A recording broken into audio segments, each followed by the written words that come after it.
When the Khmer Rouge collapsed in 1979, the world rejoiced.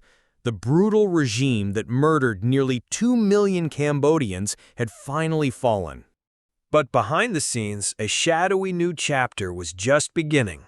One hidden behind jungles, secret agreements, and geopolitical chessboards. This is the story of what happened after the fall. A story of shifting alliances, of survival, of secrets the world wasn't supposed to know. Thailand's silent partnership with the Khmer Rouge after 1979 is one of the most shocking and underreported sagas of Southeast Asian history. In the next hour, we'll reveal the facts, expose the myths, and uncover the truth behind Thailand's hidden role in aiding Pol Pot's defeated army. By January 1979, Vietnamese troops had invaded Cambodia and driven the Khmer Rouge from Phnom Penh. What remained of Pol Pot's forces fled westward toward the Thai border. Tens of thousands of Khmer Rouge fighters regrouped in the remote jungles near the Dangrek Mountains. They found refuge in makeshift camps along the Thai border, camps that would soon become strongholds. Thailand, meanwhile, was walking a diplomatic tightrope. It had no love for the Khmer Rouge, but it feared Vietnam even more. And in Cold War politics, your enemy's enemy is your friend. Thailand's military government quietly opened its borders, not just to refugees, but to remnants of the Khmer Rouge. Why? Because Vietnam's occupation of Cambodia posed a direct threat to Thai sovereignty. In Bangkok, policymakers debated how to respond. The CIA, China, and ASEAN all urged Thailand to support anti-Vietnamese resistance. That meant allowing the Khmer Rouge, along with other resistance factions, to base themselves along Thai territory. International humanitarian aid soon began flowing to border camps. Food, medicine, tents, supplies meant for civilians. But much of it was diverted to guerrilla fighters, and Thailand looked the other way. In camps like Site 8, Site 2, and Phnom Chat, life appeared normal on the surface. Refugees lived in bamboo huts. Children attended makeshift schools. UN officials handed out rice and vaccines. But behind closed doors, Khmer Rouge units trained, rearmed, and reorganized. Thai military trucks were often seen delivering supplies at night. Chinese weapons arrived through Thai ports, discreetly escorted by intelligence agents. Was Thailand complicit or simply overwhelmed?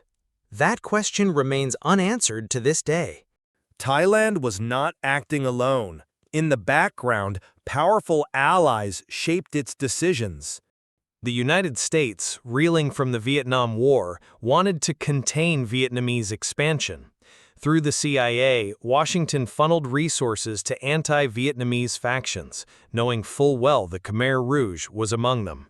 China, furious at Vietnam for aligning with the Soviet Union, also backed the Khmer Rouge. Chinese weapons and advisors moved freely through Thailand with Thai cooperation. Thailand became the middleman, a staging ground, a covert ally in a geopolitical proxy war.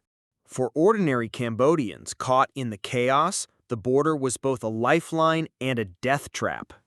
Survivors recalled Thai soldiers turning back civilians trying to flee.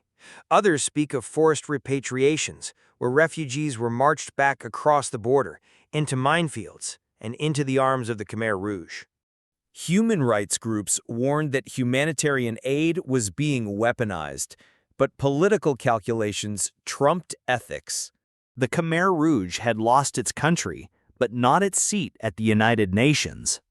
In a diplomatic absurdity, Cambodia's UN seat remained occupied by the Khmer Rouge coalition, backed by China, Thailand, and even the United States. ASEAN supported this strategy as a way to pressure Vietnam to withdraw, but it also meant legitimizing a genocidal regime.